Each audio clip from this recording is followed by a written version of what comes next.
there's somebody here video recording. So my name is Lisa Hemmerly. I'm the Director of Economic Development for the City of Cambridge Community Development Department, in case not everybody knows who I am.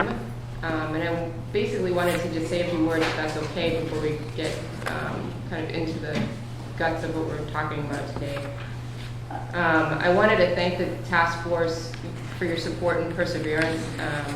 I've spoken to every one of you over the course of the last couple of weeks, and I really appreciate everybody's thoughts.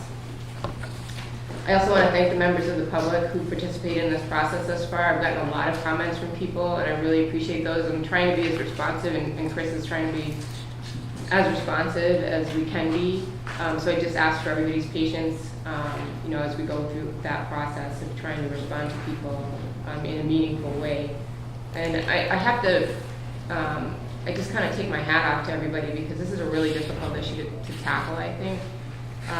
Maybe not net zero difficult, but I think it has its elements of being, an issue that people clearly feel very passionately about, whether from the perspective of energy efficiency and sustainability, public health, design, architecture, any of those things. We've had ideas and suggestions running the full gamut, and I think it's the task force's job to make sure that we're able to find a compromise in the end that represents the needs of everybody in the entire city. And what I think the task force has arrived at strikes a really good balance between lowering the light levels in Cambridge while not financially overburdening your neighbors, both residential and commercial, but then also being environmentally and economically sustainable. And based on the conversations that I've had with the task force members, except for the changes that we can discuss today, I think that we do have the support of the majority of the task force members on the draft ordinance that we've put forth. So I think it's important, at this point, if we just walk through a little bit of the process, the possible process going forward, so that everybody's kind of aware, because I think it's a learning experience. It was a learning experience for me, I'll admit, because I've not gone through an ordinance process before here within the city. I'd worked previously, just so people know my background, with the Boston Redevelopment Authority, and we had gone through some of those processes in my job there. But for the process here, it's a little bit different. I'm not going to read these to you, because I'm sure you're all capable of reading the mission of the task force and the goals of the outdoor lighting ordinance.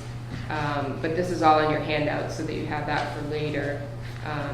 And would be included in any report that we were later to provide the city manager and the city council. It also includes a timeline, just so that we can kind of bring people through where we started and how far we've come. And the items in red are potential meetings, so that if we're not able to finish our discussion here today, we can have a continuation next week. I think it's a Thursday, the 24th.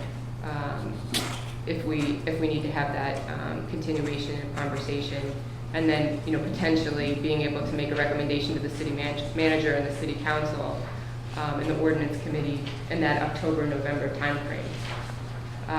So the process, just to explain to everybody going forward, is that the task force would finalize the ordinance that's been presented. A report would be written in the ordinance, and this would be provided along with the ordinance to the city manager. And the city manager would then present the ordinance and the report to the city council. The city council would generally refer that to the ordinance committee, and then the ordinance committee would make a recommendation to the council of whether to pass it or not pass it, who would then vote on that. And you can see that entire timeline there. So just so everybody's aware, in all three of those instances, the city council, the reference to the ordinance committee, and then back to city council, again, there are 3 more opportunities for public comment. So it's not like it just ends here and nobody can comment again. That's not actually what would happen. So really the goals that I see here today are really to try to finalize the draft as presented, with whatever changes that are suggested tonight incorporated into the final. And then staff, Chris and I would write the report along with other members of city staff, and we would send that up with edits from the task force to the city manager and city council, which would include a copy of the draft ordinance. And that report would include an executive summary and recommendations, an introduction and objectives of the mission and goals that were on the previous pages of this slideshow. The history and the community process to date, so basically a summary of all the minutes that are available on the website right now.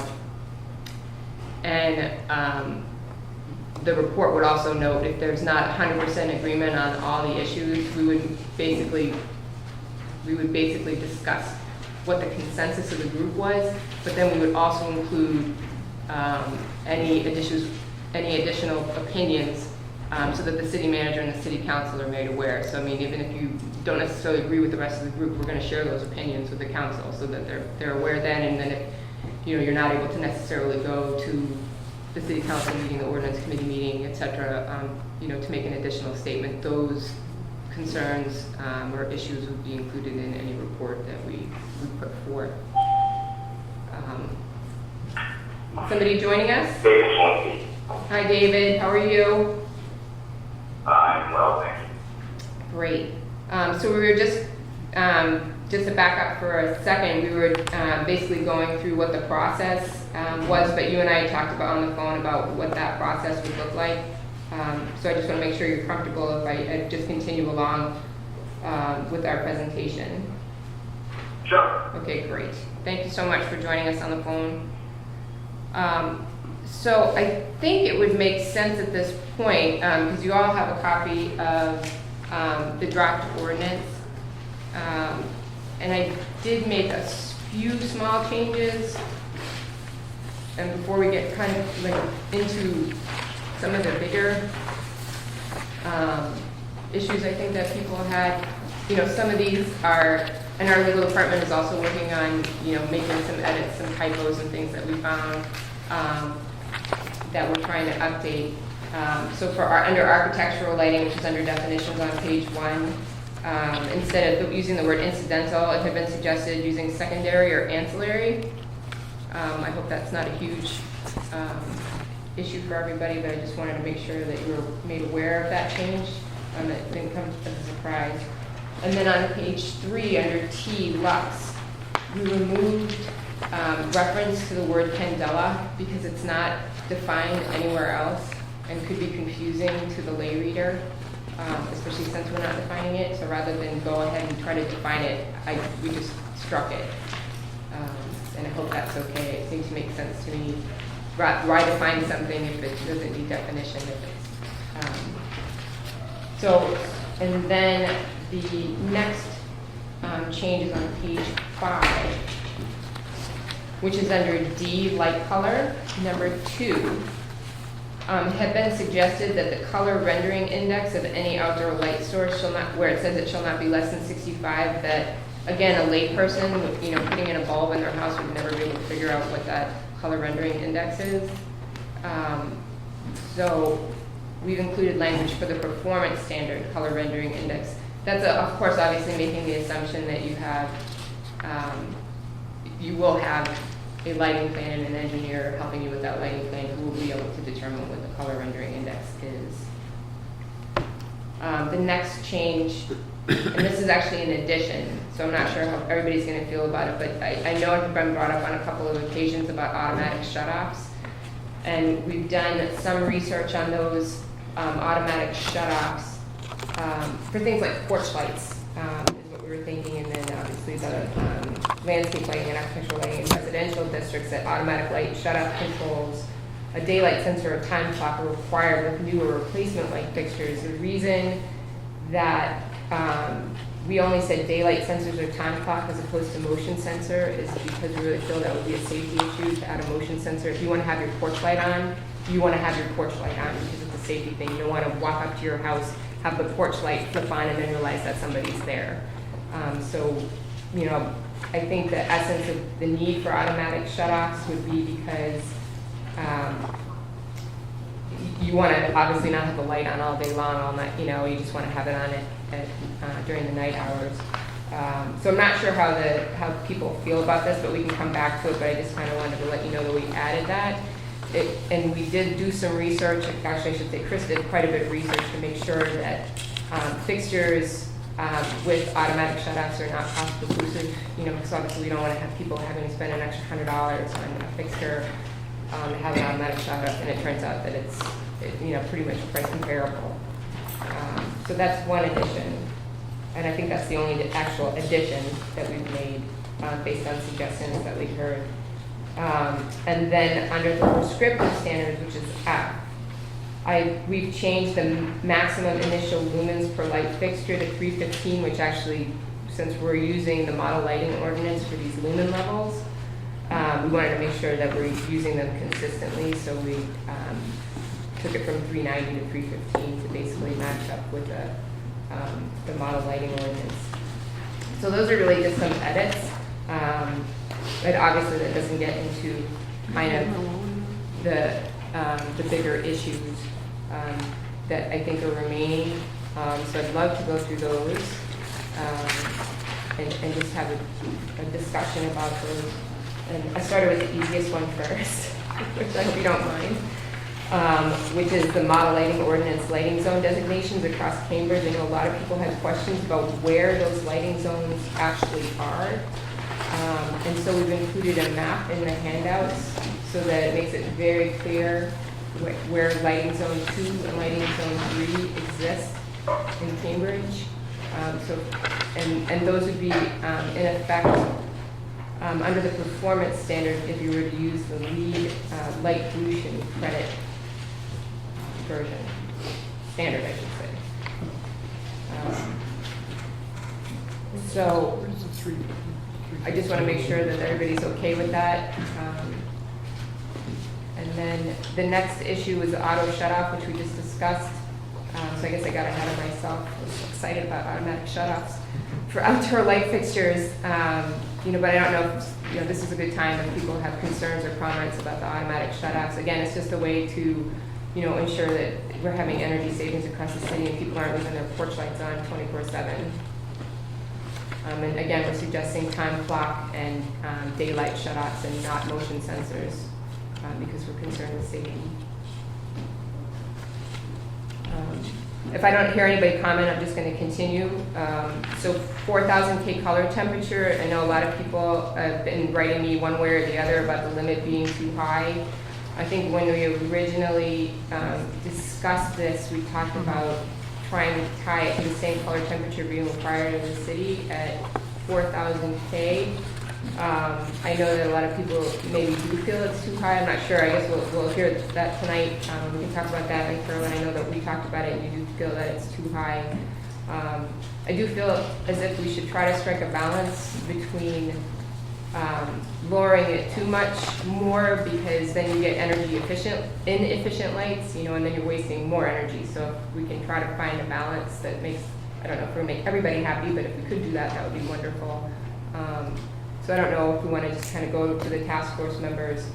David, since I can put you on the spot, I don't know if you've had any comments about the 4,000 K color temperature to get us started. I would say, just given what we've, talked about today, I know there isn't, I know there isn't unanimity on this, but, I can live with the 4,000 but I do believe people should be made aware of the fact that, they have color options and that, it's an aesthetic condition for them. I would prefer it, I would personally buy something under color myself, but I think it's a personal decision. I think 4 is a reasonable sort of upper limit. Okay. Should we just go around, Bob? Do you want to comment or? I guess I don't know. I thought in earlier drafts we were someplace around 3,500. And is there a reason? So availability of fixtures or other issues? I can't remember. I don't remember.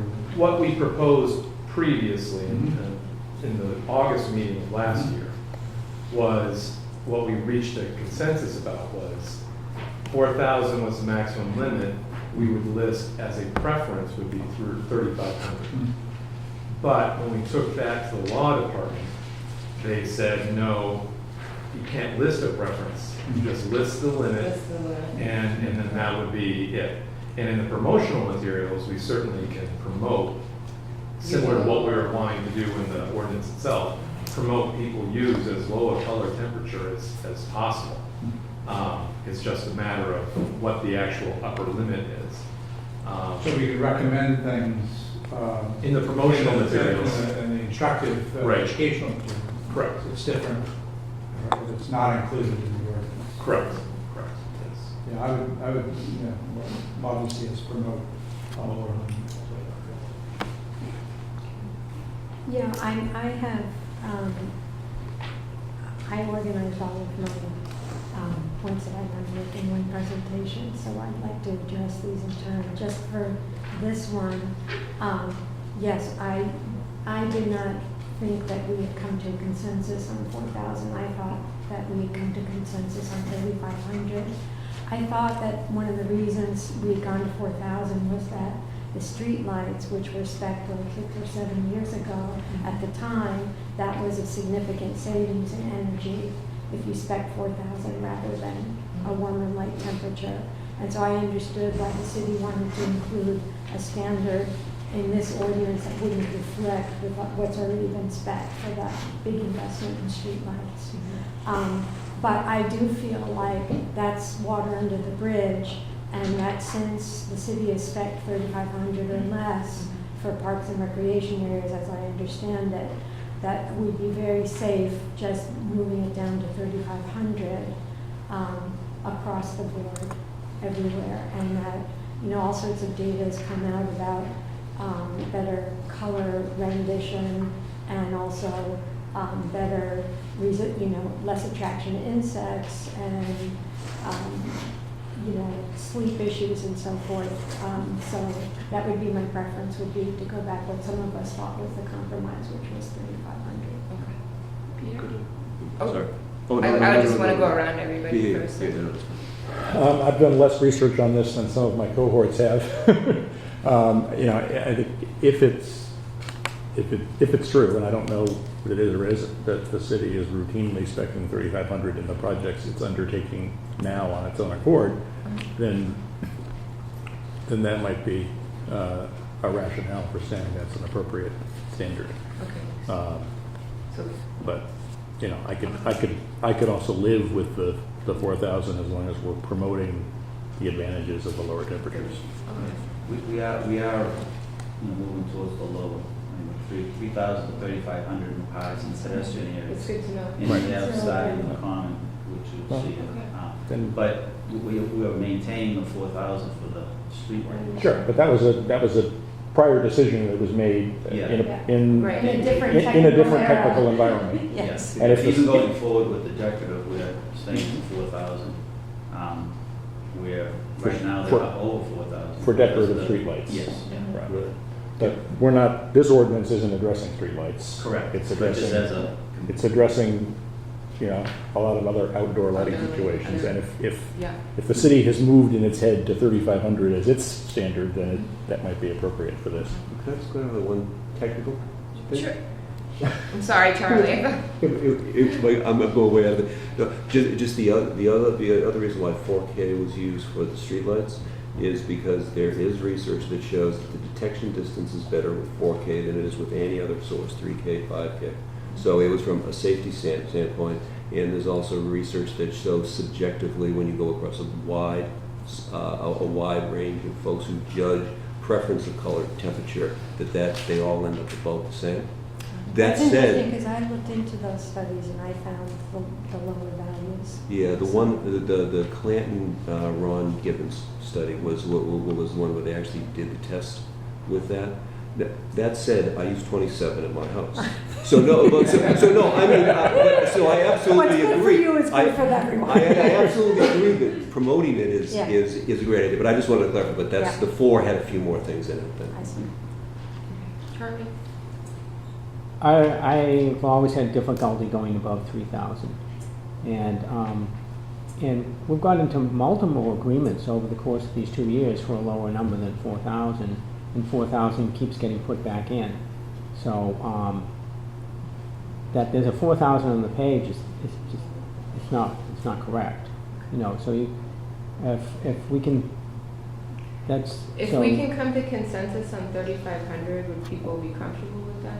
And then we can promote lower than that. Mhm. Yes, I would be very 27. comfortable with that. I'd be very Does that happy. make sense? Yes. Sure. Are we, Does that, David, I'm sorry, does that make sense to you too? Yeah, sure, I'd go along with that. Okay. Well, that's great. I'm glad that we were able to have that discussion. If it's all right with everybody, if we add 3,500 and we can promote in the materials and on the, you know, like a good neighbor landing page, that it's less than that.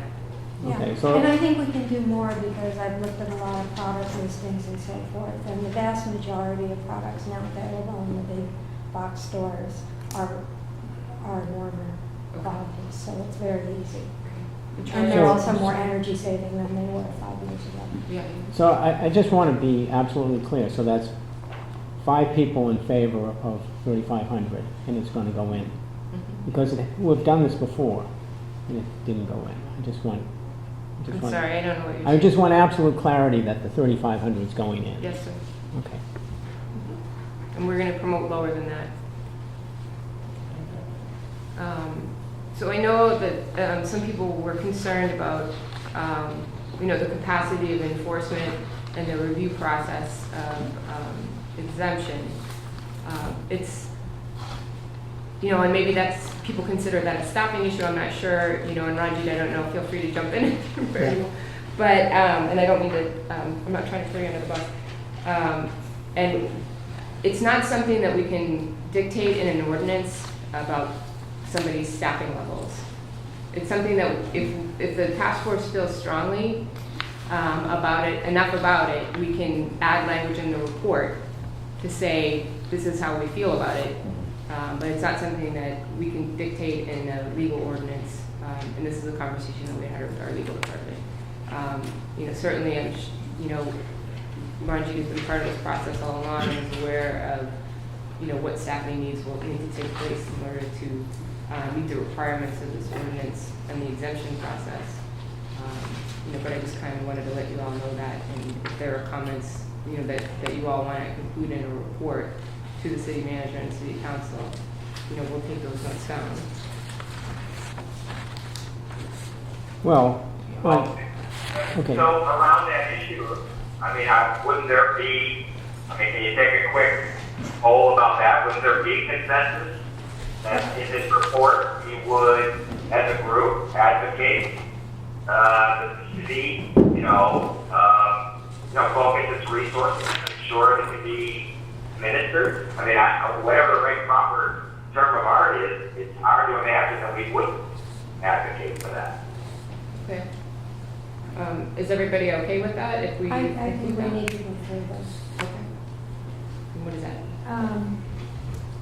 This requires a little bit of a preamble, because when I went through the ordinance to try to figure out what would be the enforcement procedures, I figured out that the draft ordinance requires no property owner or lessee with existing light fixtures to come into compliance for a minimum of 5 years. Yep. And only after 5 years can an aggrieved abutter venture a complaint. And then only after ISD has to get permission, as I understand it, from the offending property owner or a court order to even get on their property to confirm the rating of their light bulb and issue a citation. Or the complainant. They would go, Right. the person would go onto the complainant's property. So if you made the complaint, the inspector would go on your property to Well, check the light okay, level. so the problem is that by definition, all existing lighting installations are to be handled under the prescriptive standards, and the prescriptive standards do not include a measurement of light trespass. They require only a daytime view of the rating of the bulbs and the fixtures, their vertical height, and the presence or absence of shielding at the horizontal level of the bulb. That's why everyone's being assured that ISD, which doesn't really have staff after dark during the spring and summer, will be able to handle the complaints. And that the ISD staff will not need specialist training, nor will they need lux meters, because it'll be business as usual in terms of enforcement. For new property businesses and residents, they're being allowed to file an affidavit and a lighting plan that says that they're not blasting any neighbor's property with more than 8 lux, that's 8 full moons, shining in a neighbor's bedroom window at the property line, and they're having to put top shields, not side shields, but just top shields on their light at any height. Or they can say they're designing their lighting to earn the LEED lighting pollution credit, which is actually a very good thing, but there's very little incentive in the ordinance for them to do it. The so-called lighting plan, the definition of the lighting plan in the draft ordinance, requires very few details to be included. And I've seen many other ordinances that spell out exactly what details need to be included in the lighting plan, so that someone in ISD would have a hope of being able to tell which ones were following the intent of the ordinance and which weren't. And these few details are to be reviewed by Ranjit and one of his overstretched staff and filed away, and there's no inspection afterwards to make sure it complies. So I finally realized that, to me, what seemed to be driving a lot of the motion behind the drafting of this order, and I think maybe it's pressure from the city manager because he has to watch the budgets, but was to minimize any effort city departments and staff will have to make in the future to participate in a real public-private partnership to make our city's nighttime landscape and skyline livable, beautiful, and safe from vision-reducing glare. And I think that's a shame because millions of dollars in new work, industry, commercial, residential development, we have coming into the city, and it seems that the managers we've hired are not willing to put any of that revenue into planning and guiding the city's nightscape. So here's what I propose.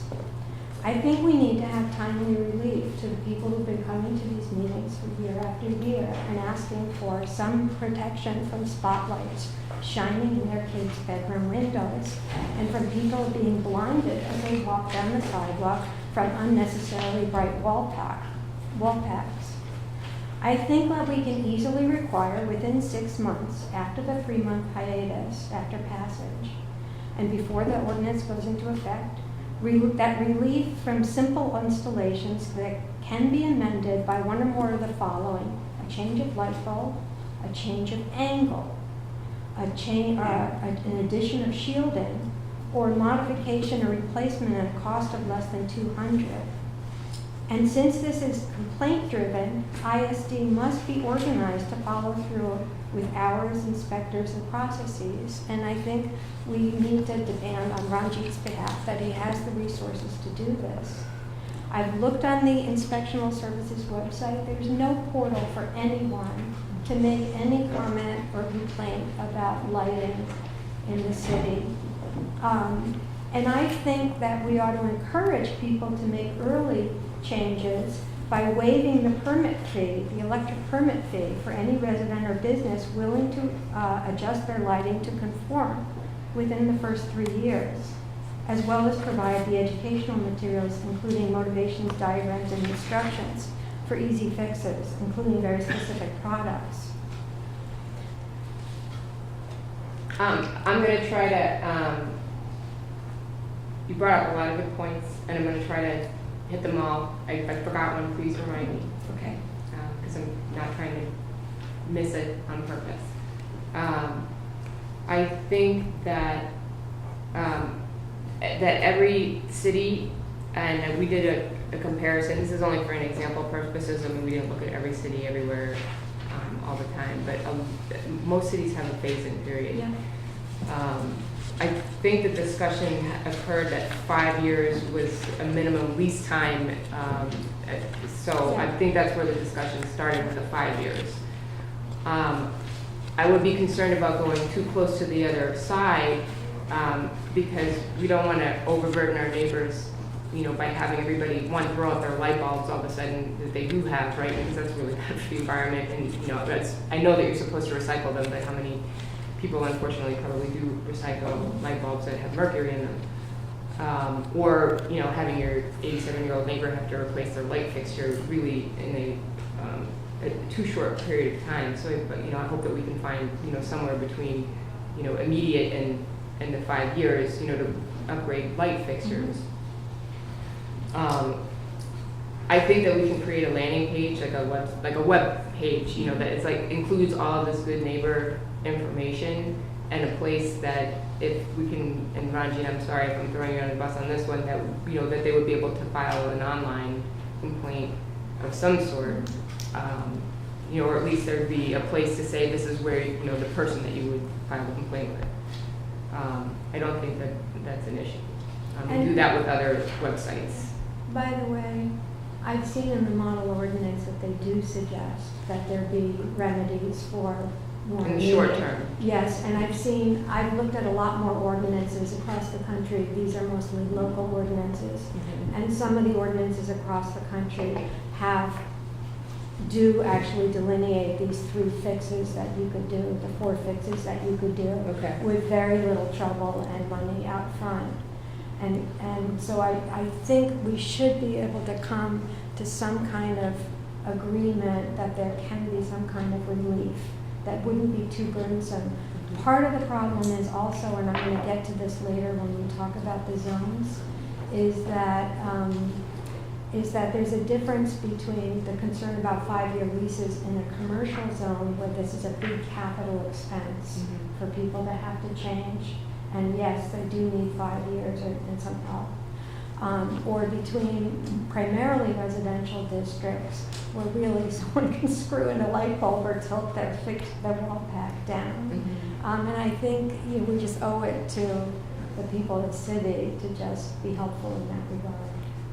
Branchi, I don't know if you can speak to the, you know, the timely relief of like the change of light bulb or the change of direction, you know, and how that would be incorporated, and you know what the possibilities are with that. I mean, we could certainly include. We certainly plan on doing a strong campaign for good neighbor relief, you know, and I think that's going to be multi-tiered, you know, through. I keep going on the citywide planning process. There's going to be like 10,000 brochures from the city because everybody's going to be handing out their, you know, we're going to be handing out our good neighbor lighting brochure. You know, but certainly, you know, an email campaign, and then obviously, you know, papering the neighborhood and letting people know. But I think speak to that. we should, in the ordinance, we shouldn't say how to prevent direct light. Like today, if we say that we are suggesting something, if this goes wrong, they'll put the blame on us. So I think they just say if there's too much light coming into the burning property, they have to correct it. Whatever it means, like tilting or new fixture, or do something else. You see. So you're saying that Like if now, there was a web, It's the existing ordinance, that's Yeah. what we do. We tell them if light is coming into the property, do something about direct. Okay, that's left to them. They can change the fixture, Yeah. put it down, or change the so if direction. a complaint comes through now, Yeah, you call the property owner? we send an inspector to the site first.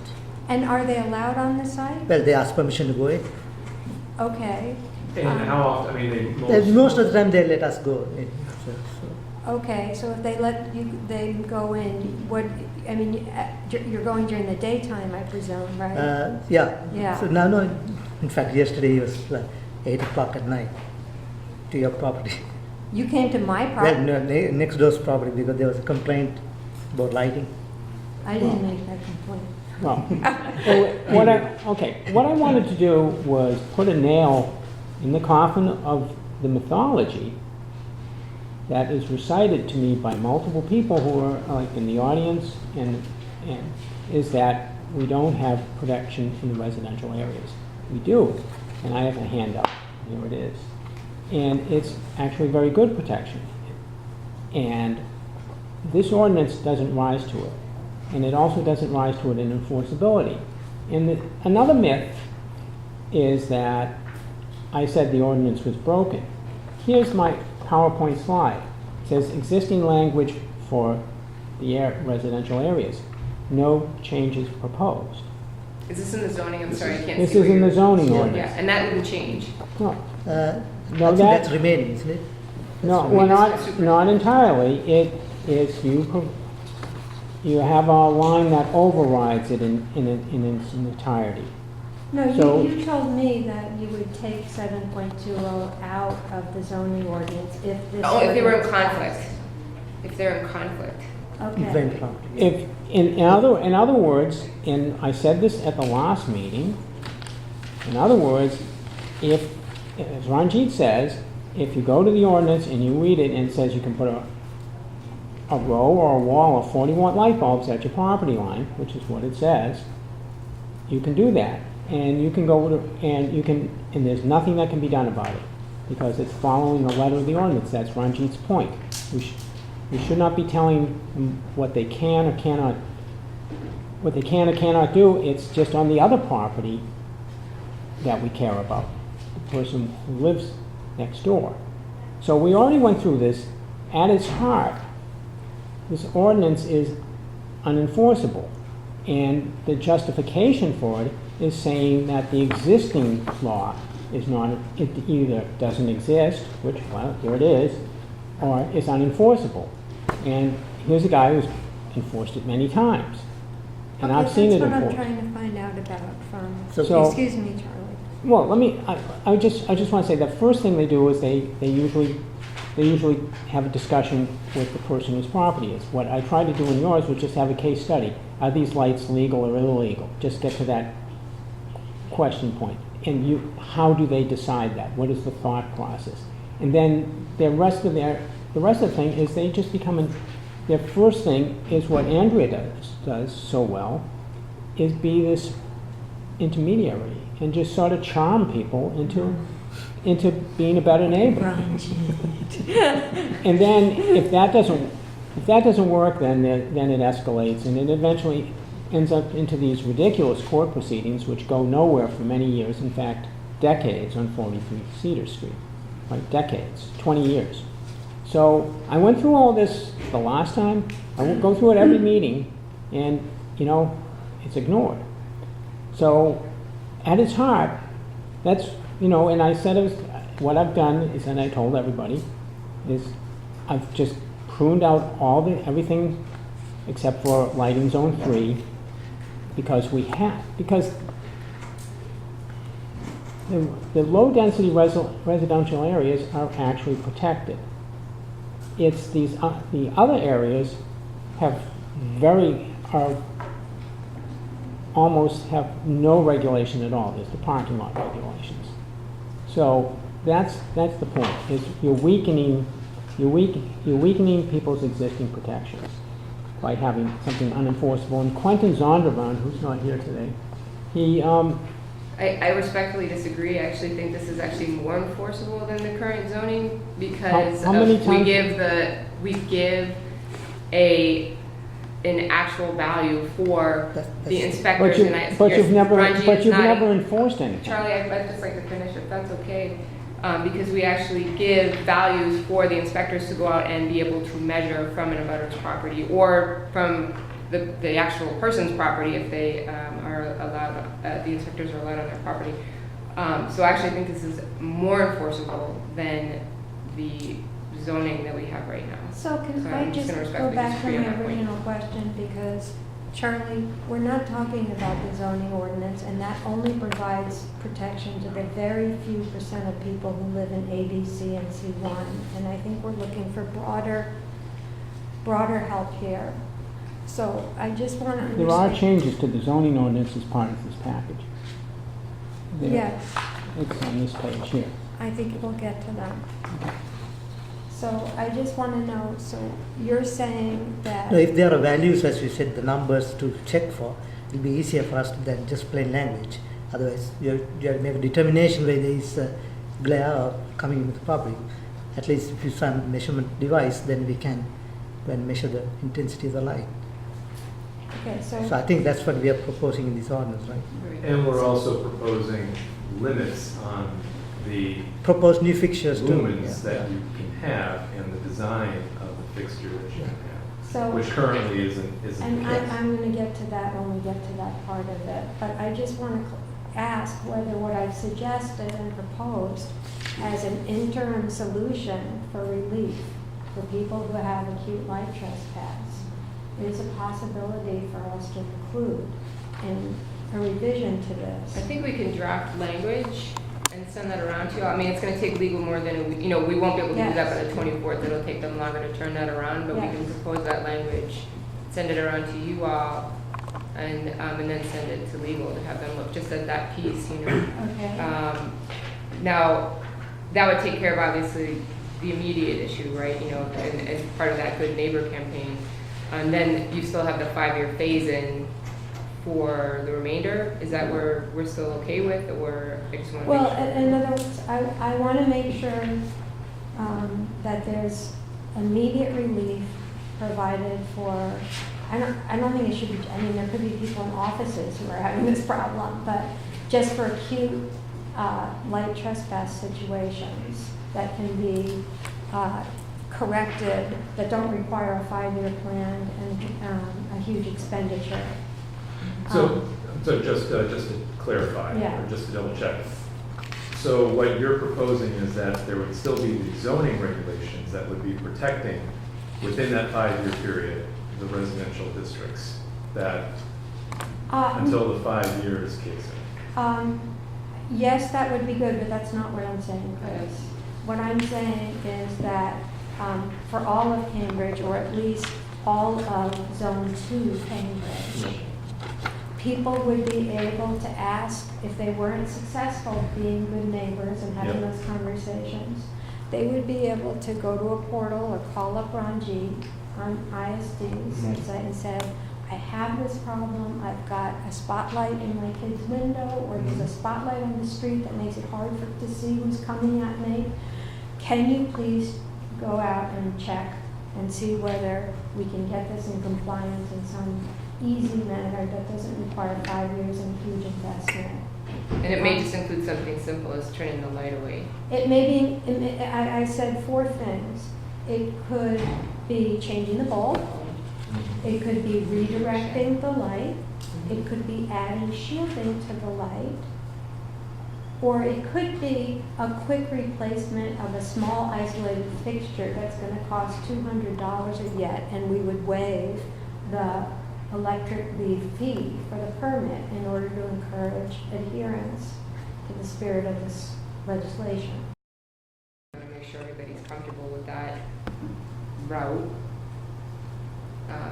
And if they are, are you ready to say something? You're just waiting until we finish talking. I mean, we can, you know, and obviously we have to find out if that's actually enforceable in the short term. My question is that we don't normally recommend or suggest something to the You don't customer. recommend what? Anything. Like, we don't say you have to do this, you have to Right. follow the ordinance, that's about it. Right. We don't say turn this light this way, turn that light this way. That means we No. are recommending something which is So not. the question would be, after the 3 months when this goes into effect, that if someone complained and said, I had this problem, that you could make the property owner aware that currently there is a lighting ordinance, and that people who can easily change their fixtures to be in conformance, you know, within the next 6 months, are asked to do that. And here is the piece of paper that shows you some pathways you can take to do this quickly and expediently without too much trouble or expense. And if you have to rewire, we'll waive the permit fee. I have no idea what the legal precedent of that is. I Yeah. mean, I'd have to talk to the legal department, you know, and I can't really say anything else about it. I mean, and you might have more experience than I do in this. I don't know if we can. It does seem like a rational solution to say, if there's an easy fix, you shouldn't have to wait 5 years to make the complaint. Yeah. There ought to be a way that we. Yeah, that the legally, I city- just don't know what that that the city is, can so- figure that out. And encourage them, yes, some Yes. way to That's- encourage them to do it. Right. You're not forcing them to do it, but Were you're you gonna say, encouraging them to do it. It's, that's based on a complaint, correct? Yeah, Well, Yeah. that's the interesting thing, is that by law, they can't complain, but you're saying, well, now you complain and you do something. But it seems to me that the real complexities, and it could take a couple of pages, is you have to decide, now you have to decide that not only is it not in compliance, but it's acutely not in compliance. And now you have to quantify the expenditures. And there's inflation and this and that, and we see this in other parts of the zoning ordinance, where, like the incentive zoning fees. And this I think Carolyn's has done all the research and has found existing examples, and I think this is exactly the right thing to do.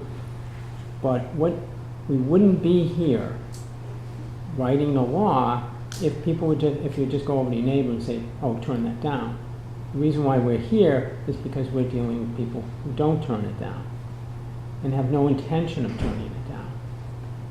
And so it's nice that you talk about good neighbor brochures and stuff, but I go back to enforcement. People don't want enforcement, you can't enforce it. What you have written, it won't happen. So, in Ranjita's personal experience with many years of non-enforcement, because he has many, many more experiences of just asking nicely. And, you know, so I'd like to be able, I think the 5 years is ridiculous. I don't see any, I don't see any reason for 5 years. These things are not that expensive to change. It's, you know, so I don't see the 5 years at all. How does everybody else feel about the 5 years? Aside from the obvious issue that we talked about. Bob, David, anybody? Oh, look, I mean, I have to say, 5 years seems like a long time, and then I want to come back to the incentive program for a second. But, you know, if that is sort of the standard in the world about implementing these kinds of things, you know, I have to take the law, the law department's recommendation about the horizon that you could do. I mean, if we ask the law department what the horizon needs to be, and their recommendation is 5, and, you know, maybe I don't have an opinion about that as a lawyer, if that's really the right number, but that having been said, if the city has a commitment to this issue, incentivizing, including having a fund of some kind that people can apply to remedy this before that happens. I'm intrigued by these comments about, you know, is there anything we can do to put inspection services and others in a position to tell people how to solve the problem and get them in a direction that, you know, they might be, and this I know is a political issue, and it's a little bit outside of, you know, what we've been talking about, but to the extent that, and I'm going to digress for a moment, the city had a commitment to storefronts in this city, and in fact, through grants and others, they had matching grants for people who were willing to take on accessibility and take on changing their signs, taking on, you know, beautifying their storefronts. I think the city has a tradition of, you know, basically incentivizing people to do the right thing beyond education. And I'd be interested, and so this is my answer to the 5 years, is to the extent that we can't force them, but we can put people in a position where it's a reasonably small expense or something that they can even get around. I think that that's an interesting question to ask whoever this group would ask, the city manager, about, you know, about funding. I'll be honest with you, you know, they make the city has kind of put out discretionary money and said, people of Cambridge, come in and tell us how to spend the money. I mean, I think it would be hard to get this lighting committee to tell the city to earmark some of that discretionary money to solve lighting problems, you know? So, I guess that's a long-winded answer to the 5 years, is to say, it would be, if you can't force them, can we somehow create an incentive program that makes it a reasonable thing for people to do it, even if they don't want to? I think it's something that if people feel strongly about it from the task force, that we should include in the report, that basically the request that some sort of an incentive program be reviewed and looked at. It's not something obviously that we can put directly in the ordinance itself, but I think the incentive program is great for small business owners. I don't think it necessarily is going to help all those people who are, oppressed by the big lights on top of Bowman apartments or anything. So I really think, this may be not the right time, but I would like to have a further discussion about the possibilities for having short-term relief for predominantly residential situations in which it's a very small-scale problem that needs to be corrected.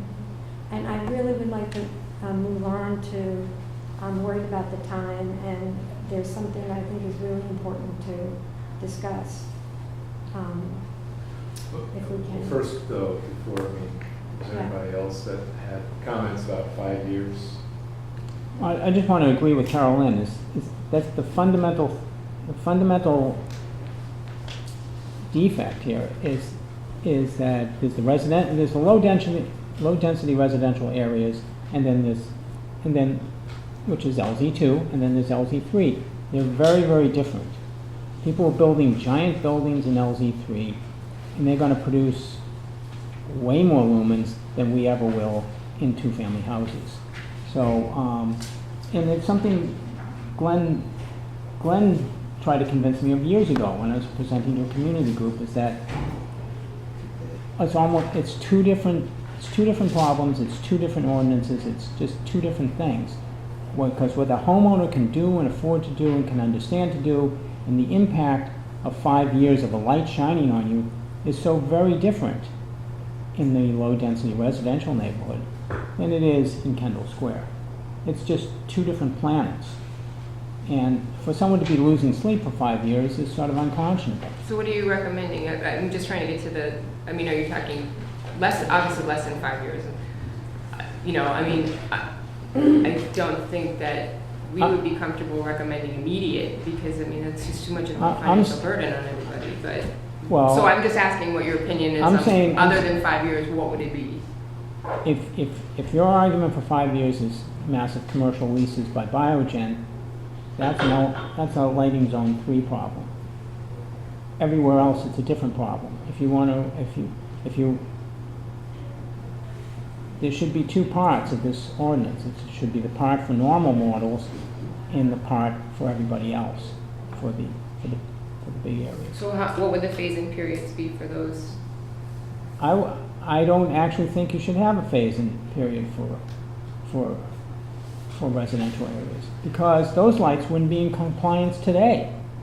They're illegal now, and what you're doing is legalizing illegal lights, which I think is a bad thing. So I think it's unnecessary. I think those 4 fixes cover 99% of the lights that she suggested. It's a tiny problem that once you add in lighting zone 3 becomes an enormously expensive problem. Well, maybe the thing to do is to have the zoning Article 7.2 continue to apply to the lucky people who live in A, B, C, and C1, and Ranji can do his best to enforce that. But for all the people who live in zoning areas 2 throughout the city, there ought to be this alternative that within 6 months or a year, they are asked to, make the small changes that would make life a lot better for their neighboring properties. I have no problem with 5 years for true commercial big capital installations like in LZ3 and other places where it would really be a very big deal. Lisa, I think you should consider the legal department, because we know the billboard ordinance we had, signs, there was a time limit for them to, certain years they had to remove it, but they challenged it and they won. So we cannot, billboards are still there, we cannot ask them to remove it. Ordinance says from certain years you have to remove the billboard. That didn't go through. So I think the legal department has to weigh on that. Okay, so we'll talk to them and we'll get back to the task force. Because this So- is part of a building which is non-conforming probably at this time, if it's like, So- this goes through. In other words, some things are just grandfathered forever, and you can change the law all you want. The point of the municipal ordinance was that we could get around I don't know, that's what I'm grandfathering. saying. I'm sorry? The point of this committee was to have a municipal ordinance to get around this exact case, which is that something already exists, and we're gonna change the law and say you have to take it down, whether it's take it down today or take it down in 5 years. He's saying, even though it was 5 years, they didn't have to take it down. So, the fundamental premise of what we're doing I don't think is, that's what we're saying. that's what he just said. You can look at the ordinance and see what the billboard says. If it was after 2 years, some certain date, you have to remove it. We tried to enforce it, they went to court, and I think that's why I said we should consult our legal department Yeah. on that further. I'm worried about time, and I want to have a chance to talk about the performance and prescriptive standards if possible. Well, that's the next 8 lux level in performance. Some Okay. people said they were concerned that it was too high, and, which is one version of the performance standard that you can choose is either 8 lux or the lead light pollution credit. And so, if you want to go ahead and. I do, I need to use the PowerPoint because I have the examples shown, quote, if it's too complicated for me to do with words. What? No, yeah, you'll have to screw it. Okay.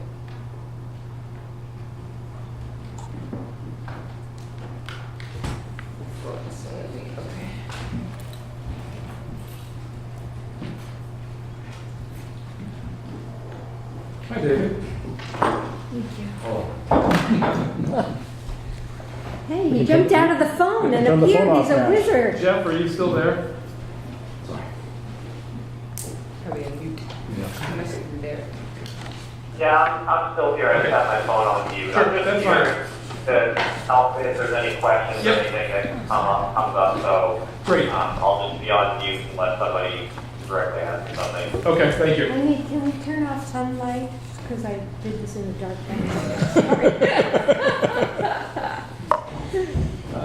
Yes, you can. Let's see, so that.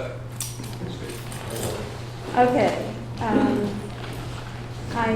I'm going to skip the preamble, but, except to say that I was very glad, by the way, that when Lisa joined this process, because she's been very responsive in answering questions, and I know that you have a great reputation for guiding negotiations through to conclusion. So I just hope you have the fortitude to stay with us through these additional adjustments as we try to make this really good.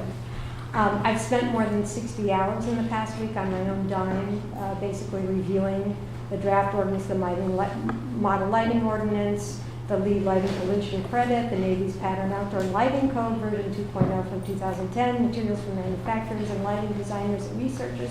And I've also looked at the ordinances of more than 24 municipalities. I've come to meet with Lisa and Chris to understand better what community development is trying to accomplish. I've spoken with some of my colleagues on this task force and several of the concerned parties here in attendance. I've even prepared a detailed markup of the audience, which I'm sure you'll be really happy to get it pulled up.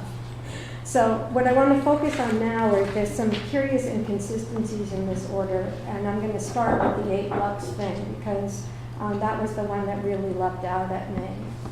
In the alternative performance standards, in this draft ordinance, a developer or property owner can choose to submit a plan in alignment with the LEED light pollution credit guidelines. These are very clear and very precise. Or they are allowed to submit a plan that indicates that there will be no more than 8 lux emitted at the property line 5 feet and above. Now, the reason that this is an inconsistency, and I think a big one, is that this 8 lux figure has been derived from the model lighting ordinance.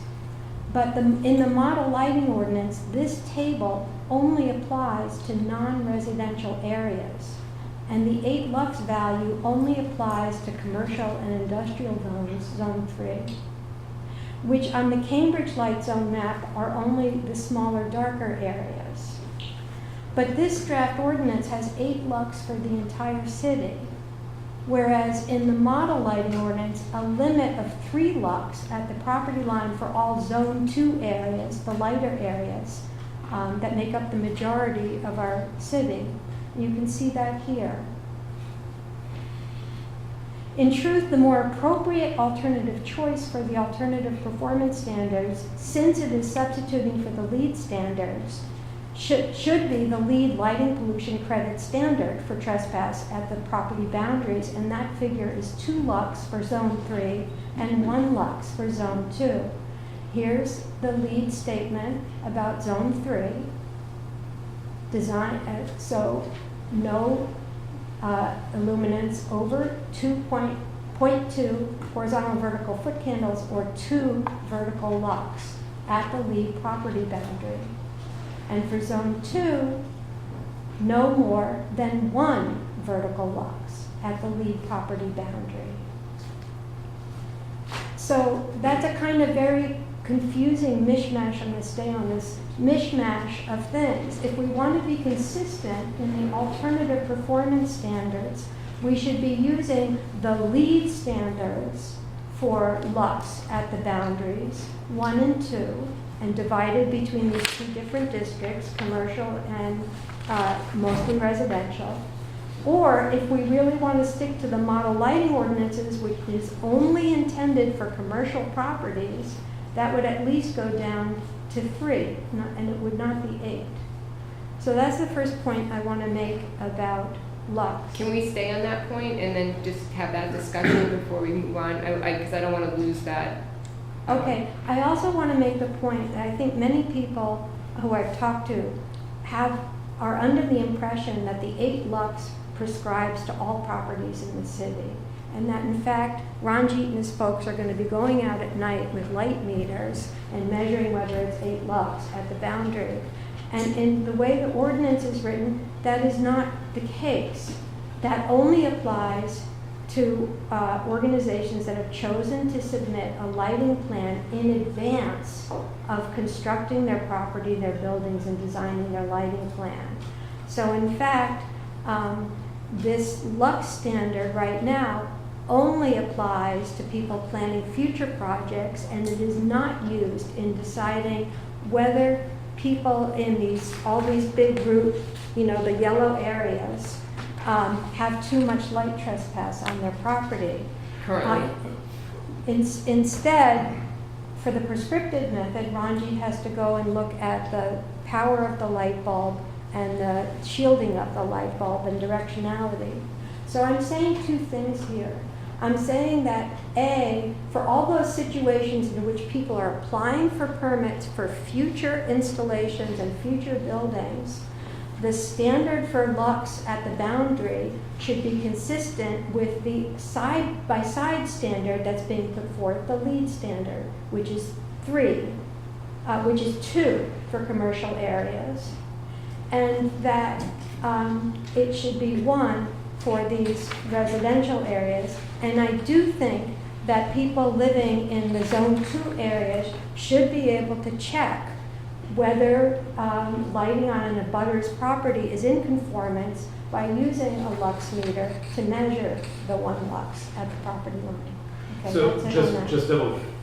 just going back and clarifying, what we're saying with the performance method after 5 years, after the effective date, is that even if it's an existing structure, they would still have to file a lighting plan. They would have to choose if they're going to follow the prescriptive method or the LEED performance option or the 8 lux at the property line performance option, if it's existing or if it's in the future. So they would still have to choose which one they're following and submit a lighting plan for Under that. the performance standard. Under the performance standard. Okay. Yeah, I take that clarification. So I want to know, why are we allowing 8 lux, which is 8 full moons of light, coming into an abutting neighbor's window,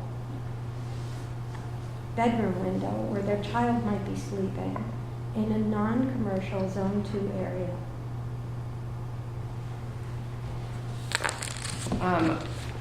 This is where the task force has to give me their opinions. Yeah. And I do apologize because I've not been to all the meetings, so I'm not sure where, and I'm sincerely apologizing because I don't know where, we came up with the differentiation.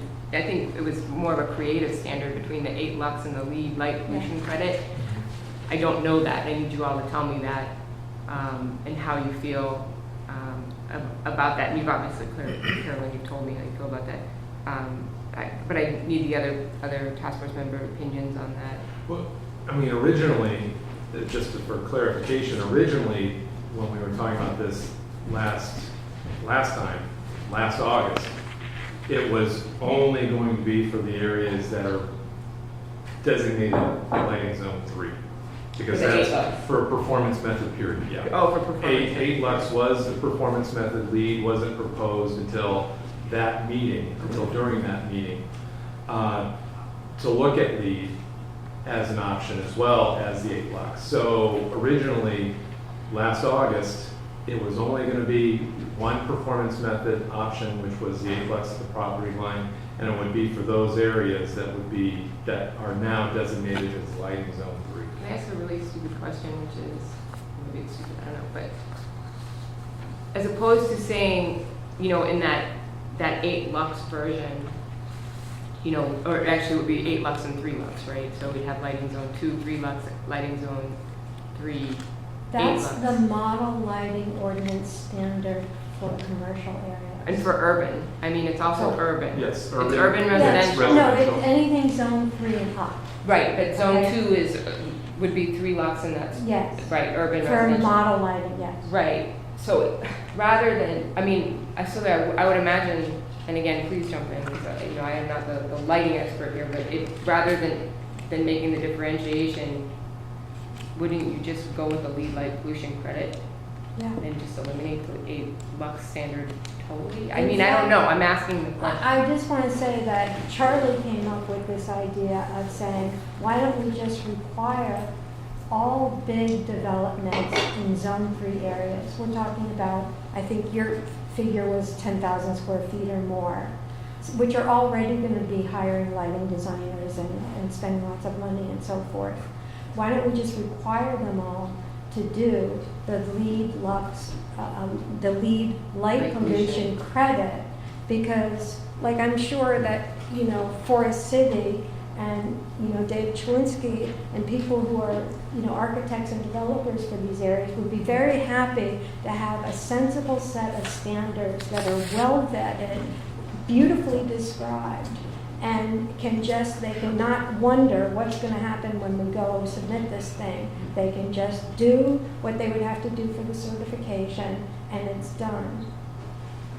I mean, I'm not an architect or a developer, so I don't know if eliminating the first option, I mean, Peter, can you talk to that? I mean, does it make a difference, or, I mean, most of the buildings, are they following lead light pollution credit Well, anyway? I think certainly, 300 Mass Ave, the buildings in Kendall Square, buildings of that nature, everybody, we're required to go through lead process anyway for other Cambridge ordinance reasons. Right. There are little spots on the blue on this map that aren't in Kendall Square, and where you might well have, folks who aren't necessarily, delving into the lead standards. I think the lead approach, I think there's pretty good consensus that the lead approach is a very workable standard to suggest. Yeah. Is there any reason that people feel that we should hold on to the 8 lux option under the performance standard? And I'm looking at you too, because you're the expert, and I just don't know, and so I'm really asking sincerely. The lines are in different places. That's one of the reasons why there are differences. Can you say that again? The lines are in different places for the lead and for the 8 lots for some areas, Yeah. for a street side and some adjacent side lots. And actually, I don't, whether it's 8 lots or 3 lots, it's both are fine. Going with the lead is fine from a technical standpoint. But just how sensitive some of these lines are. Yeah. If you're 17 feet away from a structure, because I actually did some lighting calcs. If you're 17 away from a structure, you'll get 8 lux. If you go to 21 feet, so you back up 4 feet, Yeah. you're at less than 3 lux. Yeah, So it's I not a understand. very It's square the distance, it's, yeah. but it's can be even less than this. So it's Yeah. it's not that large. But typically for the lead light pollution credit, when people try to get it, they just go with bug ratings. Yeah, they use the bug ratings, which Jeff gave us a whole presentation about last time. Yeah, so and I want to that's- get to that because that's missing here. They'll actually, to meet the lead Yeah. credit, they'll just go with a bug rated fixture. Which if they go with that lead option, they have that option anyway. Yeah, that's in- that's in the Specifically lead. written out. That's Yes, that's in the it's specifically USGBC in the lead lead. option. I mean, the only reason I thought we might want to keep the 8 lux, but put it down to the 1 to 3 range, was A, for any really small businesses that happen to be stuck in these three Little areas. businesses. Or little bitty businesses, or because it would also cross the board and apply to prescriptive and help with enforcing against light trespass. And I think we could certainly live with a lower level than 8. Yeah. So I guess I'm asking you all what you want to do with this 8 lux standard then, based on this conversation. What should the edits be? I would like to change it to be in conformance with the lead, the The consistency. LZ2 and the LZ3? With the lead LZ2 and LZ3. The thing is, I don't see in the ordinance any reference to these 2 zones. We're And going to that's- actually put it in writing, and that will come in the next Okay, draft. Legal's okay. working on it, but it has to be in writing. It Okay, can't be- that's They're good, not going to because reference a map. That pertains to my next suggestion. Absolutely. Okay. Well,